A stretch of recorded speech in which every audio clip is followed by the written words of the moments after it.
Assalamualaikum warahmatullahi wabarakatuh. Selamat datang di video saya. Perkenalkan nama saya Talida Nurgayasa dengan NIM 434221018. Pada kesempatan kali ini saya akan melaporkan hasil akhir dari proyek saya yang berjudul Sistem Deteksi Dini Stunting dengan menggunakan algoritma Kennery-Snake-Bor dan juga forward chaining untuk monitoring pertumbuhan anak. Baik, langsung saja saya akan menjelaskan bagaimana progres dari proyek yang sedang saya jalani ini.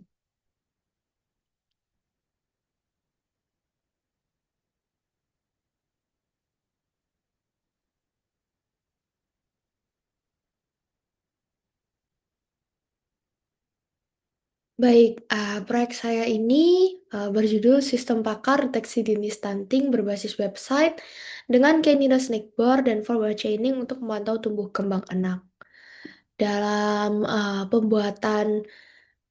pengangkatan topik permasalahan dari proyek saya mengangkat masalah utama mengenai stunting.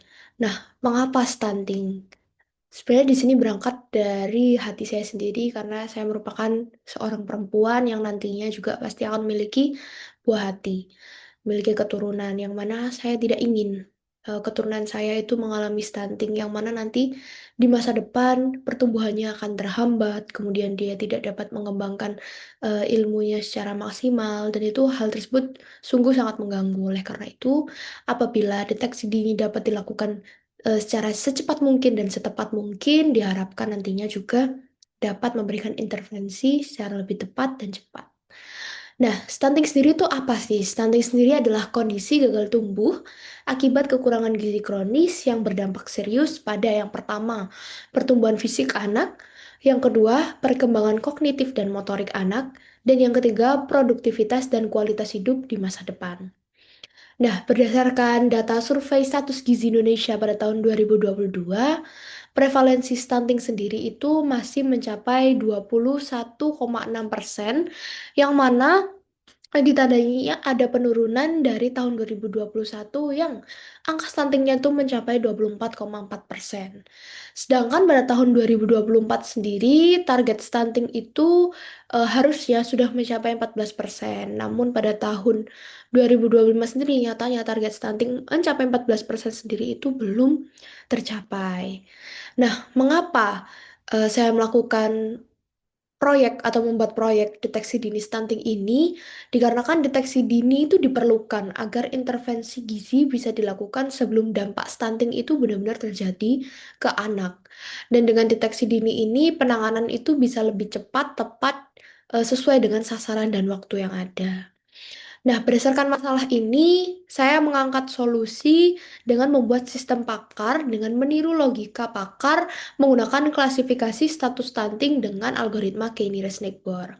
Dan juga menggunakan sistem pakar berbasis forward chaining untuk rekomendasi atau monitoring dari tumbuh kembang anak.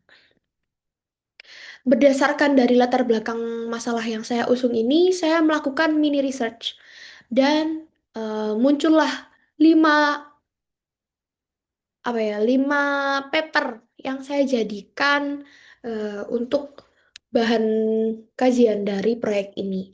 Yang pertama oleh Ibu Henhen Lukmana, yang mana penelitiannya berjudul Pengembangan Sistem Informasi Deteksi Dini Stunting berbasis sistem pakar menggunakan metode forward chaining. Nah, dari metode yang digunakan ini, kelebihannya dapat membantu orang tua untuk memantau status gizi anak dengan klasifikasi berbasis sistem fakar. Jadi nanti itu berbasis rule based. Dan kekurangannya sendiri, hasil diagnosa itu belum sepenuhnya konsisten dalam menyatakan kondisi stunting.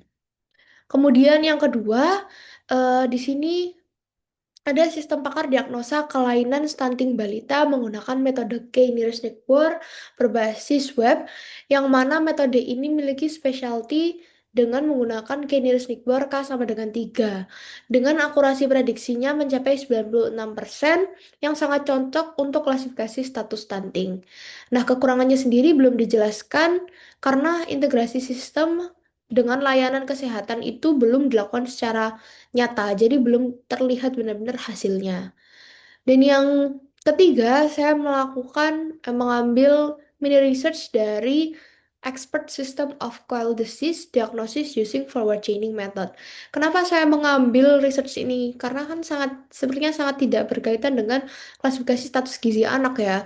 Tapi di sini saya mengambil bagaimana logika diagnosis dari disease yang ada dengan menggunakan algoritma forward chaining. Dari sini, kelebihan yang dapat diambil adalah diagnosis gejala itu mirip antar penyakit dengan akurat sehingga dapat memberikan rekomendasi tindakan. Sedangkan kekurangannya sendiri itu terbatas untuk konteks hewan, burung puyuh dan belum bisa dilakukan untuk manusia. Oleh karena itu, sepertinya paper ini cocok untuk saya dapat memberikan keterbaharuan penelitian untuk proyek saya sendiri. Dari paper ini untuk proyek saya, seperti itu. Kemudian di sini ada selanjutnya application of K-nearest-Nickbar algorithm in intelligent diagnosis of winter bean blades damage. Di sini karena sangat berbeda ya sistemnya dengan sistem diagnosa status gizi anak.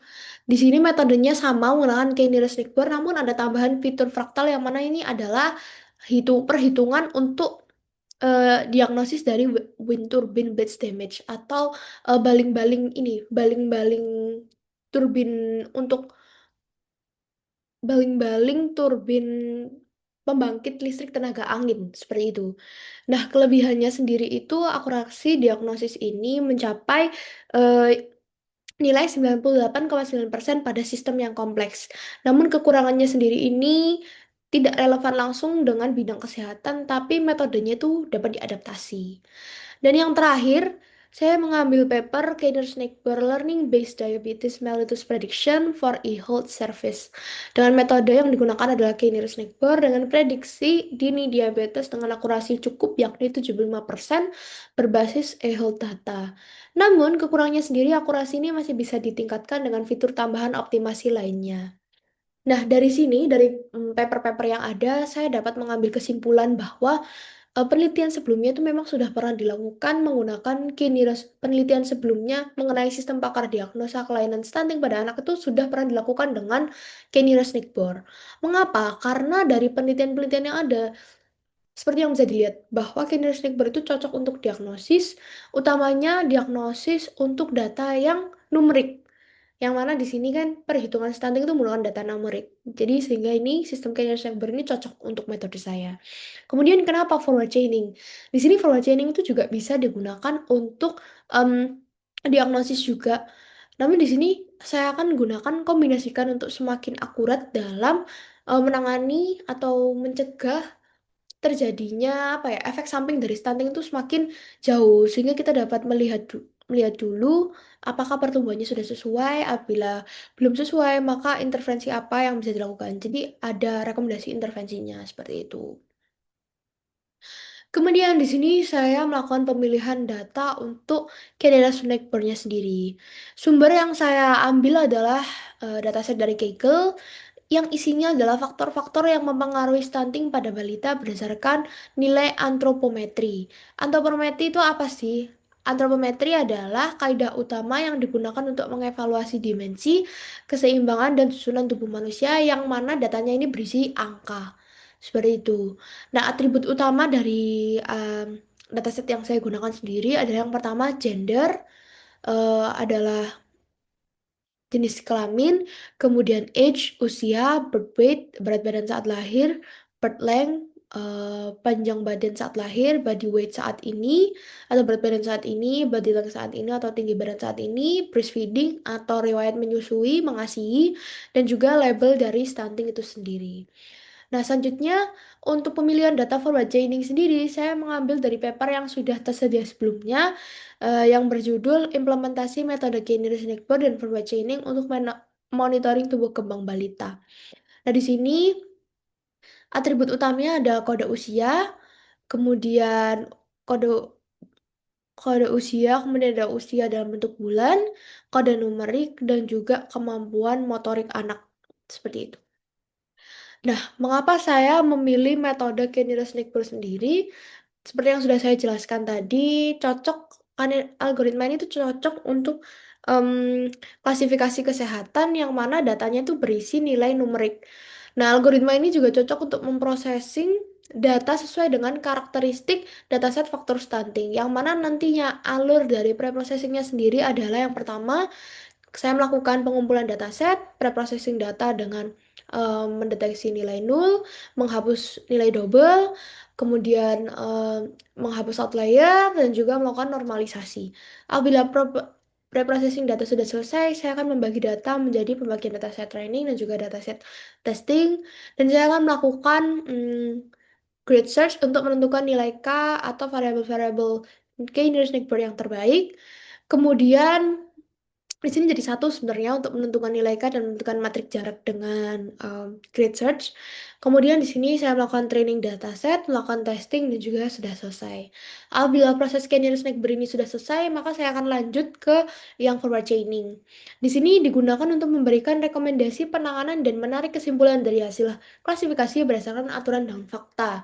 Algoritma ini dipilih karena dinamis dan kontekstual sesuai dengan kondisi anak. Nah, tujuan kombinasinya sendiri itu apa? Karena yang pertama, Canary Snake itu kan cocok untuk data numerik untuk mendeteksi resiko stunting secara akurat, dan juga forward chaining itu dapat memberikan saran tidak lanjut dari deteksi resiko stunting itu. Sehingga kombinasi keduanya ini merupakan hasil hal yang tepat karena dapat memberikan deteksi dini yang komprehensif dan actionable. Untuk rencana kontribusi penelitiannya sendiri sudah saya jelaskan juga. Saya akan membangun sistem pakar dengan kolaborasi antara KNN dan juga forward chaining yang dapat memberikan rekomendasi atau rekomendasi intervensi yang dapat ditindaklanjuti oleh orang tua atau tenaga kesehatan. Nah, output sistemnya sendiri dapat diimplementasikan di posyandu atau layanan kesehatan primer. Dari kontribusi penelitian saya sendiri, di sini saya akan melakukan pengembangan model klasifikasi yang akurat menggunakan teknik balancing data. Selain saya akan menggabungkan algoritma yang ada, saya akan menggunakan teknik balancing data dengan SMOTE, SMOTE NC, cluster SMOTE, dan lain-lain hingga mendapatkan nilai akurasi yang tepat. Kemudian saya akan melakukan integrasi diagnosis otomatis berbasis aturan forward chaining ke dalam antarmuka sistem web interaktif, yang mana nantinya dapat diakses oleh pengguna melalui handphone pengguna. Implementasi modelnya sendiri, permodelan KNN akan digunakan untuk mengklasifikasikan status gizi anak berdasarkan parameter kesehatan antropometri tubuh, kemudian algoritma menghitung jarak Euclidean dan menentukan status berdasarkan mayoritas label K tetangga terdekat menggunakan grid search, dan kemudian nilai K dipilih melalui eksperimen dengan metrik akurasi, presisi, dan recall seperti yang saya jelaskan dengan grid search. Dan juga KNN dipilih karena akurasi tinggi dalam klasifikasi data kesehatan yang sesuai dengan penelitian-penelitian sebelumnya. Kemudian, dari rule forward chaining sendiri, setelah KNN diklasifikasikan status stuntingnya, forward chaining akan digunakan untuk memantau perkembangan tubuh kembang anak. Nah, metode ini akan menganalisis data perkembangan motorik anak berdasarkan aturan basis pengetahuan, yang mana sistemnya nanti akan memberikan rekomendasi stimulasi atau rujukan kesehatan jika diperlukan berdasarkan jumlah jawaban ya dari pengguna. Untuk implementasi websitenya sendiri, saya akan menggunakan framework Flash dengan database SQL. Nah, pengguna dapat menggunakan akun untuk menyimpan dan memantau riwayat tumbuh kembang anak, dan orang tua dan tenaga medis sendiri dapat melihat tren pertumbuhan anak dan menerima rekomendasi personal. Kira-kira seperti itu. Kemudian selanjutnya saya akan menjelaskan berdasarkan dari data yang ada tadi, saya telisik dulu bahwa dataset ini sebenarnya terdiri dari apa saja. Kan tadi variabelnya sudah dijelaskan, dan gimana sih datasetnya sendiri isinya, apakah ada outlier, apakah perkiraan nilainya tidak normal. Seperti yang dilihat bahwa nilainya ini cukup normal, namun perlu tetap dilihat apakah datanya itu sesuai dengan kriteria yang saya butuhkan. Yang pertama, dalam explanatory data analysis sendiri, saya melakukan data type checking untuk memastikan data yang digunakan sesuai dengan jenis data yang diharapkan dan untuk mengidentifikasi potensi masalah yang terkait dengan jenis data. Nah, kemudian dari tipe data yang ada ini dapat terlihat kan bahwa ada yang integer, ada yang berbentuk objek, ada yang bentuk float, seperti itu. Kemudian dari sini saya melihat apakah ada missing value yang ada untuk menentukan treatment apa yang nantinya akan saya lakukan pada data saya. Yang selanjutnya di sini saya juga akan membantu dalam melihat kategorikal, bagaimana tipe-tipe data, bagaimana tipe-tipe distribusi data yang ada di dataset saya. Distribusi data ini membantu dalam memahami pola penyebaran nilai dalam dataset. Dan yang selanjutnya saya melakukan outlier detection untuk menghapus nilai simpangan yang jauh sehingga data itu tidak ada pencilan data yang dapat mempengaruhi sistem deteksi dininya. Selanjutnya saya melihat correlation analysis dengan mengidentifikasi hubungan dan ketergantungan antar variabel untuk memahami struktur data dan pola yang mendasari kaitan-kaitan dari antar variabelnya. Dari sini saya juga melakukan pattern recognition, analisis data untuk menemukan hubungan atau pola yang bermanfaat yang mungkin aplikasi memprediksi, mengkategorikan informasi, dan mengambil keputusan.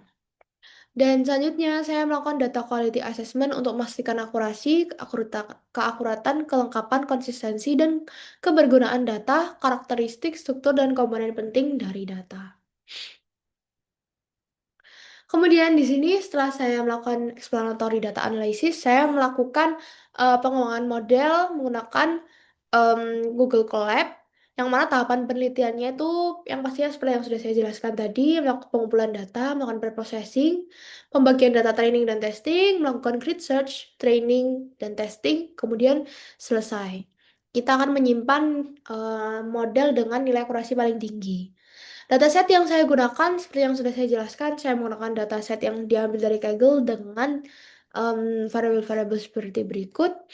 Dan juga dalam preprocessing data, apa sih yang saya lakukan? Yang pertama, saya cek dan hapus duplikasi data, cek dan isi missing value, kemudian melakukan normalisasi data, cek dan hapus outlier, kemudian melakukan feature selection, pembagian data, dan sudah selesai. Dalam eksperimen model KNN yang pertama, di sini saya melakukan preprocessing dengan meliputi penghapusan duplikasi, deteksi dan penanganan missing value, encoding fitur kategorikal, normalisasi fitur numerik, penghapusan outlier, dan pembagian data latih dan data uji. Kemudian klasifikasi menggunakan KNN seperti biasa, saya mendapat akurasi mencapai 81%. Namun kekurangannya di sini akurasinya tuh masih bias. F1 score-nya masih bias bahwa di sini yang non-stunting itu belum dapat terdeteksi dengan jelas. Sehingga saya kembangkan lagi dalam perlakuan 2, saya melakukan SMOTE untuk eh, bagaimana caranya meningkatkan akurasi, melatih model saya untuk dapat mendeteksi data non-stunting. Namun dengan menggunakan oversampling data SMOTE ini belum ada pembaruan yang signifikan, justru malah menurun. Yang tentunya tidak akan saya pakai, sehingga saya melakukan eksperimen kembali dengan menggunakan SMOTE NC, yang mana SMOTE NC ini fiturnya campuran, yakni untuk oversampling data numerik dan kategorikal. Sayangnya di sini datasetnya, F1 score-nya hanya bertambah 1% saja. Dan justru selanjutnya saya karena merasa tidak ada perkembangan yang signifikan, saya melakukan uji coba lagi menggunakan kolaborasi dengan cluster based oversampling dengan melakukan clustering pada data minoritas sebelum dilakukan smooth NC. Jadi saya harap datanya itu bisa lebih representatif.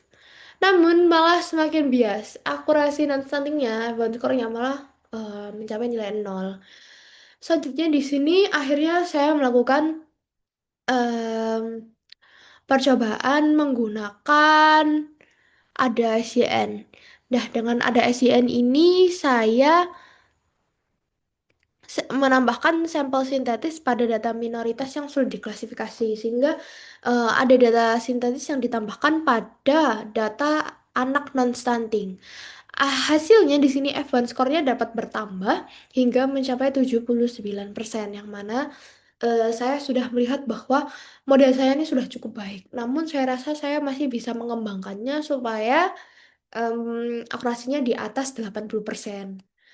Akhirnya di perlakuan keenam saya menemukan formulasi yang paling baik dengan mencari nilai parameter KNN yang paling baik menggunakan grid search. Sehingga Diperoleh akurasi mencapai 81% dan F1 score baik untuk yang stunting dan non-stunting itu mencapai di atas 80%. Selanjutnya saya melakukan pembuatan rule forward chaining. Di sini saya melakukan pembuatan rule seperti biasa. Ada daftar kegiatan apa saja yang sudah bisa dilakukan oleh anak, kemudian menghitung jumlahnya, dan juga menampilkan hasil diagnosis apabila nilai ya itu tercount sekian, seperti itu. Akhirnya, sampailah juga kita pada final presentation dari sistem pakar deteksi dini stunting berbasis website dengan algoritma Kenya-Snackbar dan forward chaining untuk membantu tumbuh kembang anak. Di sini, selama pengerjaan, saya mengharapkan seperti ini. Saya membuat timeline dan membagi selama 16 minggu ke dalam 7 kegiatan yang berbeda. Nah, berikut adalah output-outputnya. Minggu ke satu sampai ketiga saya melakukan mini research dan kemungkinan-kemungkinan dataset.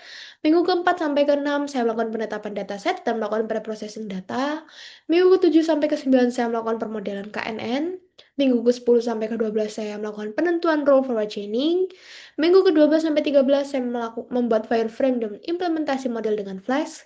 Minggu ke-5, 15 dan 16 saya melakukan pengujian sistem dan juga melakukan dokumentasi proposal akhir dan juga laporan proyek akhir. Dari timeline yang ada ternyata tidak selalu sesuai dalam pengerjaannya. Dalam pengerjaan pembuatan model Canary Snackboard, molor hingga 6 minggu, yang mana ada ketidaksesuaian di sini, namun alhamdulillah semua dapat dikejar dan dilaksanakan sesuai di minggu ke-16. Untuk rencana implementasi websitenya sendiri direncanakan tadi untuk website dapat melakukan login juga dapat login sesuai dengan role-nya. Namun di sini nyatanya eh, website belum bisa melakukan login dan juga hanya bisa melakukan deteksi dini stunting dan juga kesesuaian tumbuh kembang anak. Dan saya mengambil hasil permodelan KNN yang paling baik yakni pada perlakuan ke-6 dengan metode ADA-SYN dengan parameter KNN terbaik dengan metrik Manhattan, nilai N terbaik 5 dan juga weight-nya menggunakan distance. Untuk hasil forward chaining-nya sendiri, saya juga sudah jelaskan bahwa saya menggunakan daftar kegiatan motorik yang sudah bisa dilakukan oleh anak dan menghitung jumlah kemampuan motorik anak yang sudah bisa dilakukan. Hasil implementasi websitenya seperti ini, dan mungkin akan saya demokan secara langsung. Yang pertama di sini saya harus mengaktifasi terlebih dahulu untuk websitenya karena masih dalam bentuk lokal, maka saya harus melakukan running terlebih dahulu. Kemudian apa yang di running? Yang di running adalah backend-nya. Di sini backend-nya seperti ini. Saya melakukan load model untuk base KNN modelnya. Kemudian forward chaining-nya saya jalankan di sini dan juga setting route di sini. Oke, kita bisa langsung saja. Kira-kira seperti ini.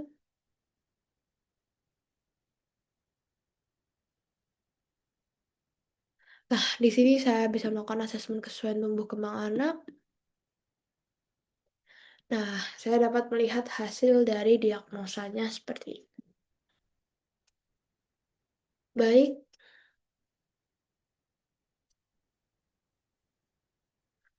dari hasil diagnosa yang ada, hmm, hasilnya adalah anak memiliki status gizi stunting dengan kesimpulan motorik perkembangan anak sesuai dan sarannya diteruskan stimulasi sesuai dengan tahapan perkembangan anak berikutnya. Baik, kira-kira itu saja presentasi dari saya. Terima kasih sudah menyimak videonya dari awal hingga akhir. Mohon maaf apabila masih banyak kekurangan dari proyek saya kali ini. Saya harap dengan proyek yang saya kerjakan ini dapat dikembangkan lebih sempurna pada mata kuliah selanjutnya. Terima kasih. Wassalamualaikum warahmatullahi wabarakatuh.